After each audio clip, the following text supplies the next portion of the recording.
Alright guys, Tom here and welcome to a new video, and today I'm doing my WWE Monday Night Raw review for the 23rd of September 2013. I've just finished watching the show after I got back from college. If you don't know, if you don't follow me on Twitter, you won't know that I don't actually watch Monday Night Raw live. I usually watch it maybe about 24 hours after the actual show and then I'll review it, but obviously I've managed to watch it a little bit earlier this week, actually just as soon as I got home. So this is a review of Monday Night Raw. I usually don't actually get time to do a review of Monday Night Raw, but I do actually have a little bit of time on my hands to do a Monday Night Raw review for you today, guys. And this is for the 23rd of September 2013 episode of WWE Monday Night Raw. And if I'm going to give my overall impression of Monday Night Raw quickly as an introduction to the video, I thought it was kind of good in patches, but the build for the Battleground pay-per-view, which is only 2 weeks away, was pretty much non-existent except for the CM Punk and Wyatt match. I wasn't too happy with the Daniel Bryan and Randy Orton build. I thought that was quite poor and not very well thought out, and apart from that there was hardly any build whatsoever to any kind of matches. There was a slight bit of World Heavyweight title build in there, but honestly the build for tonight's Monday Night Raw and the build towards Battleground, considering it's only around 2 weeks away, it was pretty much non-existent. And if they're going to make us want to buy this new pay-per-view, if they're going to keep this name for the next few years, they've really got to have a good first pay-per-view for Battleground, and so far I'm not really interested in the pay-per-view. I mean, it's really not going to be hard to top Night of Champions, but we're going to have two pay-per-views which aren't great on a roll. It's not looking good for the rest of 2013, because usually when they close 2013 or close a year for WWE, they usually have a few good strong pay-per-views, and honestly Night of Champions wasn't great, and neither is Battleground so far. The card that's already on there and the build so far isn't looking too great. But if we're going to look towards Monday Night Raw, we're going to look at the positive of last night's Monday Night Raw, and hopefully we can salvage a few good bits from Monday Night Raw. But basically the opening segment was something that we could pretty much have predicted from Twitter if you're looking from the tweets from the WWE Superstars. It basically included the Shield standing as usual outside the ring with basically Triple H and Stephanie McMahon in the ring doing a promo, and you had all the people that rebelled against the Triple H regime last week on Monday Night Raw, where it was Dolph Ziggler, Rob Van Dam, Kofi Kingston, the Usos, Zack Ryder, R-Truth, Justin Gabriel. Them people, basically they attacked the people like Randy Orton, the Shield, last week when they were attacking Daniel Bryan and helped Daniel Bryan. Triple H is actually thanking them, yes, thanking them for what they did, because he thinks they're now real men. They're stepping up to the plate and they're doing what they think's right, and they're being real men. They're being the people that they want to employ from the WWE. So they were kind of slightly building them up, making them look like, well, they're a real deal. They're doing what they think's right. They're really not guys you should be messing with. But the most important message which came from this promo, which I thought was the most important message, was that they were building the Shield. Now Triple H said that you weren't defending Daniel Bryan. You were scared of the Shield. You were doing it because you're scared of what the Shield's been doing since they debuted in September 2012 at Survivor Series. You were scared of the Shield. You were standing up for the Shield when they weren't really standing up for the Shield. Because if you think about it, last week on Monday Night Raw, when all these people came out, Randy Orton was about to attack Daniel Bryan with a chair. The Shield weren't really anything to do with that. They were in the ring, but they really didn't have a lot to do with it. This promo just felt a little bit rushed. It didn't really feel like it had been planned out. It was kind of like they had something that they wanted to lead to, where they were wanting to build up the Shield, making them look strong. They wanted that as the outcome of this promo, but they didn't really know how to fill in the gaps. They had an intro and the start where you had all the people out there, but they didn't really know how to get there. It just felt a bit fake. It just didn't really flow from Triple H. Stephanie McMahon and Triple H, they kind of stumbled across each other's words during the promo. It just felt like it had been rushed 30 minutes before the show. It just didn't feel like a smooth promo, but at the end of it, they were just trying to build up the Shield, and what we got from this was a vote for the Randy Orton's opponent tonight, which would either be Rob Van Dam, Dolph Ziggler, or R-Truth. Come on, guys, it's not going to be R-Truth. It did actually, in fact, become Rob Van Dam later in the show. I was happy with either a Rob Van Dam or a Dolph Ziggler, and it did, in fact, become Rob Van Dam later in the show. You had to go into the WWE app. They were advertising it through the show, but it was obviously going to be Rob Van Dam because he got a huge pop when he came out and talked on the mic against Triple H and Stephanie McMahon. But also, the other thing they wanted to get across on this promo at the start was that they wanted to show that the Shield shouldn't be messed with. But the problem I had with that is they've been building the Shield up so that they've kind of been the people that have defended Randy Orton through the last 2 months. They've been the people that have watched out for Randy Orton, and they've basically been Triple H's bodyguard. But then later in the show for the main event, they made the Shield go up against 10 other opponents, so they were the underdogs against 10 other guys. Now, I didn't really understand this because you've got guys who have been protecting Triple H, and they've been these tough guys who are supposed to be protecting Triple H, and now he's kind of downgraded them. He's kind of punishing them. What seemed like he was punishing them by putting them up against 10 guys who basically rebelled against Triple H. Now, he's trying to soften them up and make these guys happy and on Triple H's side, but it kind of was a bit awkward because he was making the underdogs the Shield and making the underdogs look like the bad guys and the people that needed to be damaged, and it just felt weird. But we have the Shield versus 10 other guys in the main event. Now, that was pretty much the only thing that they made this promo about. It was about this Randy Orton's opponent and building the Shield, but they kind of downgraded the Shield. I didn't really like this promo. But the next segment, match we had was Alberto Del Rio versus Kofi Kingston. Now, this, was a bit of a squash match, really, between Alberto Del Rio and Kofi Kingston. Typical Monday Night Raw starting match. It was a bit long. It was a bit boring. It spanned over about 20 minutes. You always have this really, really long match at the start of Monday Night Raws just to get the ball rolling in the wrestling world for Monday Night Raw. Nothing too spectacular here. I am actually kind of digging Alberto Del Rio at the moment. The last few months, I was kind of getting a bit bored of Alberto Del Rio, but I do think he's very consistent in the ring and puts on some really good matches. And honestly, I don't think Kofi Kingston really deserved to submit to Alberto Del Rio here, because Kofi Kingston came back about a month ago and he was looking really, really hot. He's got a new attire. He looked really, really good. He looked like he was really fit and looked like he was in great ring shape, and it looked like he could possibly be in for an Intercontinental title shot against Curtis Axel, and he did actually get that Night of Champions, but it kind of turned into a bit of a squash match, a bit of a waste of time. But they brought Kofi Kingston back from injury, and it looked like he'd be kind of the real deal and somebody that he shouldn't be messed with, and they could start to build him properly. But then he had to submit to Alberto Del Rio last night on Monday Night Raw. It made him look weak, it made him look pointless. He squashed out to Alberto Del Rio, who does actually struggle for a pop as well, so it did make Kofi Kingston look even worse, submitting to Alberto Del Rio, who isn't really that much hyped at the moment and isn't really getting a decent reaction. So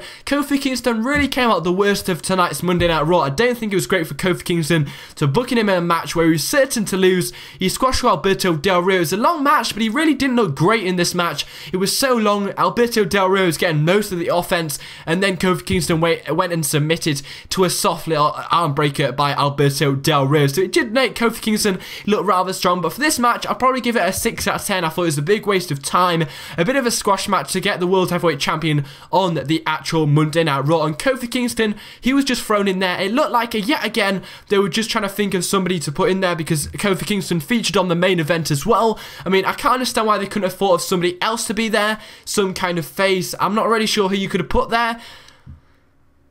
Santino Marella, somebody like that. But I honestly thought choosing Kofi Kingston, it looked like they just closed their eyes and picked somebody, because he was in the main event as well. It just didn't seem right that Kofi Kingston was in that match, and then he had to take a submit to Alberto Del Rio, which just made him look really, really weak. I feel sorry for Kofi. I think he could be really, really well built and put into a good title spot, but with this result against Alberto Del Rio, it's really a no-go when you should be building a guy who's a great talent within the WWE. We then had a segment with The Miz backstage talking about how he was attacked by Randy Orton last week on Monday Night Raw. Yeah, Triple H there, and he announced that The Miz would be coming out tonight to host Miz TV with The Big Show. The Chicago crowd were booing like crazy. Oh, fuck Miz. Fuck's sake, we've got The Miz. And really, I really think Miz is due a heel turn. He is so boring.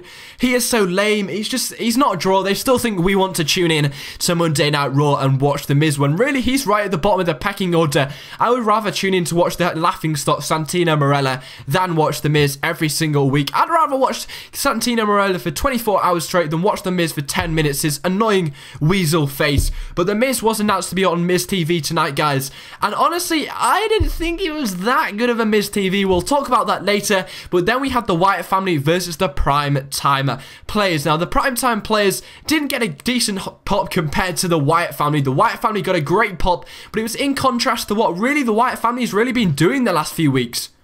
Wait, what? Exactly. They haven't really been doing anything. It seems like WWE have completely ran out of ideas for the Wyatt family. They don't really know what to do with them. I mean, they were the most hyped faction in all of WWE history for like the past 10 years. Twitter was going crazy. I remember staying up to watch that Monday Night Raw. Twitter was going crazy. There was so much anticipation for the Wyatt family when they debuted, and then for like the past month, they've done nothing. And they were put in a squash match tonight. Yet again, another squash match against the Primetime Players who took a pinfall to the Wyatt family. Now, I've discussed this earlier, how they've forgotten ideas for the Wyatt family.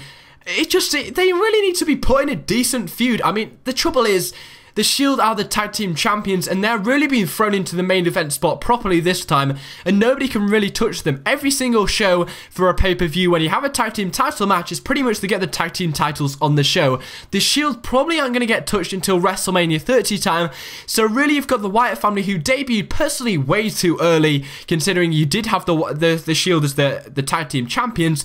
The problem is the Shield are the heels, and so the Wyatt family, but also you got the Shield as tag team champions, who really are untouchable at the moment, considering they're getting such of a big push. So the Wyatt family are being pushed to the side, and they really can't really be used at the moment. So they're being put in these squash matches, and soon they're going to lose their credibility very, very fast, when they really haven't got a lot of credibility at the moment, and they're slowly losing relevance.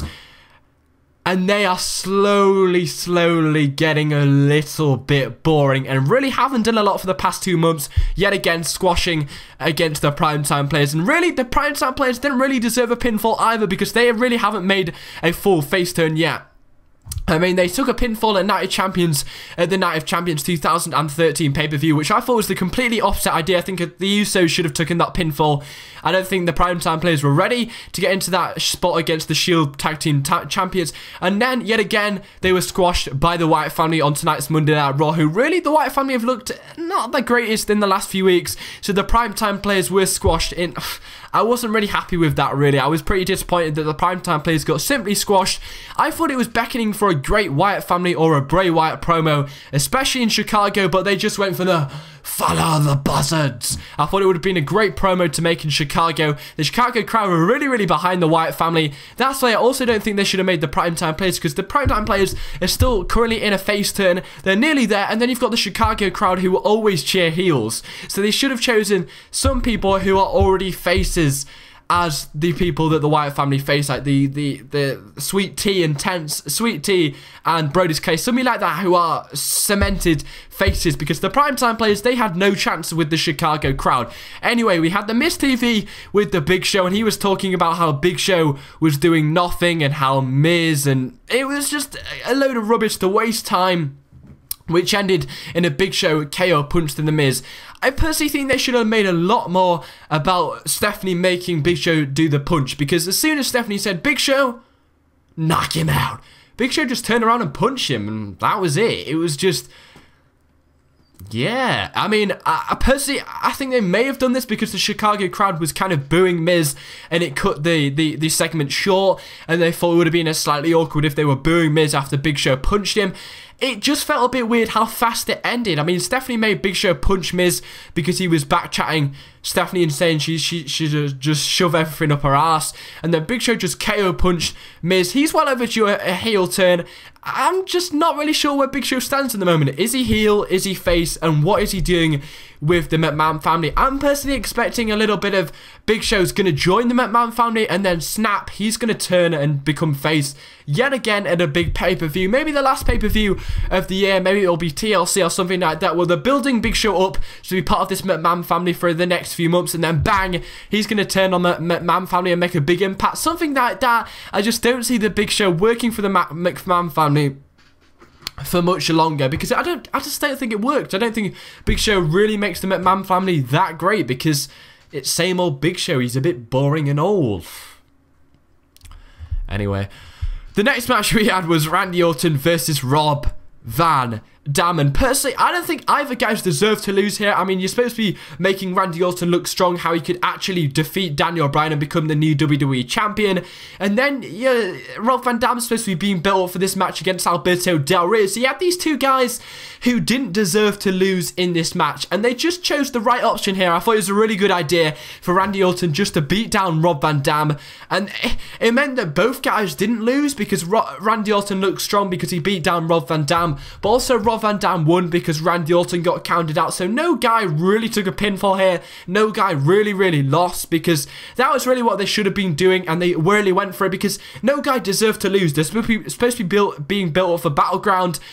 No guy deserves to lose because they really need to have a high momentum when they go into Battleground. So you had Randy Orton and Rob Van Dam slightly draw here on paper. It did actually go down as a Rob Van Dam match because it was a count out because Randy Orton took it out on Rob Van Dam. And he's the vintage Randy Orton, what we always like, the absolute beast. And just before Jerry Lawler announced this match, he was like, "And the WWE champion Randy Orton," which is slightly awkward. But I really like how they did this match well, as nobody really lost. And then Randy Orton just became the vintage Randy Orton we're used to, where he just beat down Rob Van Dam. I thought it was clever how they used Rob Van Dam because they must have known he got a great pop in Chicago. They knew he'd get a good pop in Chicago.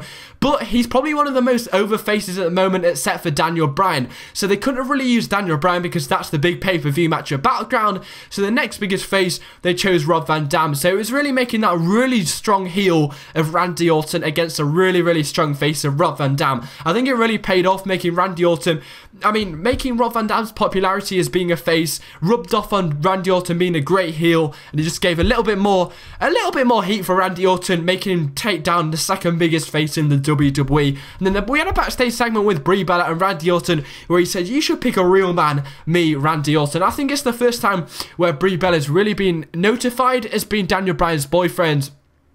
I don't know if they're going to go down that route where she's actually going to be out there. I'll be interested to see, because they did actually do that last week where she kissed Daniel Bryan. It'll be interesting to see how far they go with this. It's kind of a mix between mixing it in with Total Divas and kind of maybe making the Bella Twins and Total Divas a little bit more relevant within WWE, or they're kind of using that. Maybe Randy Orton will attack Brie Bella or something like that. It's interesting to see what they actually do with that, but I'm kind of thinking as though it's just making the Total Divas look a little bit more relevant, pushing them slightly to the main event spot. Some Total Divas fans will be like, well, the Bella Twins are actually kind of relevant on TV. They actually mean something, or it could be a storytelling standpoint where Randy Orton's actually going to attack Brie Bella, and then it's just going to build a little bit more to the Battleground pay-per-view. I'd really actually like that. He did that with Stephanie McMahon. I think that would be absolutely freaking awesome. So I'm actually looking forward to see what they actually do with this feud and see if they do anything with the Bella Twins. I thought that'd be absolutely awesome. We then had a segment with AJ Lee backstage, how she tried to get out of the match. AJ, I love you. And then she tried to get out of the tag team divas match later on. It really didn't really work. It didn't really mean anything because we all knew she was going to be in the match anyway, and we didn't even know this match had been announced yet. It just felt like a little bit of a waste of time. We then had a match between Fandango and Santino Marella. Fandango, sadly, he's losing relevance. He's becoming a little bit of a comedy act. I mean, every time he dances in the ring, the other guy dances in the ring. It rubs off and just creates a comedy kind of match. It just doesn't work. It looks retarded. Fandango's becoming a comedy act. He made such a big impact as a win over Chris Jericho at WrestleMania. They had a decent feud going on against Chris Jericho. I mean, the two matches weren't great at Extreme Rules and WrestleMania, but he made a big impact. And then they just didn't really do anything with him. He got injured. He could have had an Intercontinental Championship at the Payback pay-per-view, and then he just went downhill from then. I honestly think if he didn't get injured at Payback, he could have been on for an Intercontinental Championship. But honestly, Fandango isn't relevant whatsoever. He's coming into a bit of a comedy act. I really don't like his gimmick. I feel sorry for Fandango. I think he could go places. He's Mr. McMahon's little secret kind of project, but he's really not doing anything at the moment and slowly turning into a bit of a comedy act and something that I'll start to yawn at when I'm watching Monday Night Raw. He'll be one of the reasons I'm going to switch off and go onto YouTube or something like that once I'm watching Monday Night Raw. His matches are great, but how he's been booked, and also Santino Marella, I'm surprised he actually got beat by Fandango. He's beat the likes of Damien Sandow, Cody Rhodes in the last, not Cody Rhodes, Damien Sandow, people like that in the last few weeks. I think it was Damien Sandow. I really can't remember who else he beat. Somebody big who, I think it was Antonio Cesaro and Jack Swagger. Yeah, it was. Santino Morella's been beating these big top talents, and I was surprised Santino Morella got beat in this match. It was kind of pointless making him win against them guys. Even though he did make kind of a big impact, it was kind of weird making him win against them guys and then just lose to Fandango. I don't really get the choice over that. But then we got CM Punk come out to an absolutely amazing ovation, an amazing promo as well between him and Paul Heyman. They also have amazing, great chemistry. Well, Paul Heyman came out to one of them little buggies, them grandma buggies that they always ride around cities and stuff, and that was just hilarious. But actually Paul Heyman was faking the injury, and CM Punk said he was going to come after him, and then Paul Heyman couldn't get the buggy started thingy, and then he was like, oh shit, but it was actually just like a little bit of a fake thing, because then Ryback and Curtis Axel swarmed by CM Punk when he went to attack Paul Heyman on the rank on his little scooter mobile thing, and then they just attacked Ryback and Curtis Axel attacked CM Punk, and it ended in Ryback putting CM Punk through the table, and then Ryback got on the mic and said, "I hate bullies." Yeah. I don't understand what they're doing with this. I hate bullies. They actually think it's kind of like a funny phrase Ryback's saying or something like that. It's just completely meaningless. It doesn't mean anything at all. I hate bullies. They couldn't have thought of anything relevant to say, so they thought of, I hate bullies. He just put him through a freaking table. Why couldn't you have said something like, I'm coming for you at Battleground? He just said, I hate bullies. But the one thing I didn't like about this segment, even though it was a pretty good segment except for that little bit of mic work, terrible mic work from Ryback, was they announced that the Battleground pay-per-view match was announced between CM Punk and Ryback before CM Punk came out. Now, why would CM Punk have a match against Ryback at Battleground, even though CM Punk hasn't even returned to WWE since getting put through a table by Ryback? It's like they organised the match between even asking CM Punk if he wants this match. I mean, is this news that we're going to get some really good build for the next 2 weeks between Ryback and CM Punk, and they want it announced straight away? We'll get some great build, but I thought it was kind of weird that they'd already announced the match before CM Punk had even returned back to the WWE. It was like, well, we're going to give you this match, we're going to force you to build for it, and we're going to force you to go and have it just to sell a bit more pay-per-views. I thought it was a bit weird how they had announced it before CM Punk could even return back to the WWE. Did anyone else feel like that? I don't know. Anyway, we had a Divas match, which ended with the Total Divas winning. Didn't really mean anything. I mean, the Bella Twins seem like they're having a face turn now, even though they came back as heels. They act like faces on Total Divas, but they just strike me as natural heels. But now they're teaming up with all the faces of the Total Divas cast and just being all friendly to the Total Divas. And then we had heels in the other corner, which didn't even do anything. I think it was only AJ Lee which actually got in the ring. And then the next match was a handicap match. But before that, we had a Daniel Bryan promo. And yes, Goldust and Cody Rhodes return. I predicted Cody Rhodes was going to return, and they attacked the Shield as soon as the Shield came down to attack Daniel Bryan. It was fucking awesome. I'm so happy Cody Rhodes was back. It made a huge impact. It was awesome because Cody Rhodes was pushed to that main event spot, just making that big impact before the main event and making him look relevant. I mean, they could have tripped down to the fact that Daniel Bryan was more relevant than Cody Rhodes a few weeks ago when it was rumoured that Daniel Bryan might interrupt the match between Randy Orton and Goldust, and then Cody Rhodes was becoming a little bit less relevant. I think I'm going off a little bit here. But then Cody Rhodes is great because he got a huge main event push here, making a huge impact before the main event, taking down the Shield, who are getting a big main event push as well. It was out of nowhere, really. It was a really big surprise to see Cody Rhodes down there. I was just really happy that Cody Rhodes is back because he's a great talent. And I wasn't actually expecting it. Kudos to WWE there for actually making me surprised at something. Then we had a 10-man on 1, but 10-on-3 match between the Shield and Dolph Ziggler, Zack Ryder, the Primetime Players, the Usos, Justin Gabriel, and Kofi Kingston. And honestly, I didn't really watch the match. The match is boring. The match was lame. The only story they wanted to hear was to just get a reaction for Daniel Bryan after the match. He just got a complete Attitude Era Stone Cold Steve Austin reaction after the match, after he pinfalled Roman Reigns, after they defeated Dean Ambrose and Seth Rollins. It was just, yes. after the show. It just looked awesome with the Chicago crowd. I mean, I didn't really like how this show, how Daniel Bryan and Randy Orton did actually confront each other the whole way through the show. I mean, you're supposed to be building up this huge match where the WWE Championship will go to somebody because it's vacated. It's actually a really, really big match. I mean, anybody could come out as the winner here, because nobody has an advantage, nobody has championship advantage, nobody has anything like that, but we're bound to get a WWE champion probably after Battleground. But 2 weeks before Battleground, they didn't even have a confrontation between Daniel Bryan and Randy Orton. The only confrontation was between Brie Bella and Randy Orton. No point in WWE RAW tonight did you see Randy Orton face down with Daniel Bryan, which I thought was kind of strange considering it's the big blockbuster main event feud for the next 3 months, which was kind of strange. I thought, well, it's almost certainty that they're going to have a stare down or something tonight on Monday Night Raw, and we didn't even get anything like that.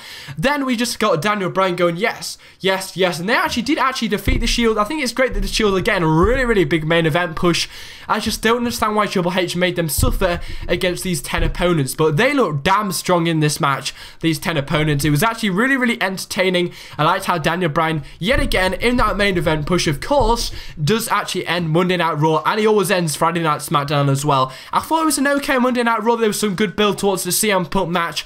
The Daniel Bryan and Randy Orton feud wasn't really built that great.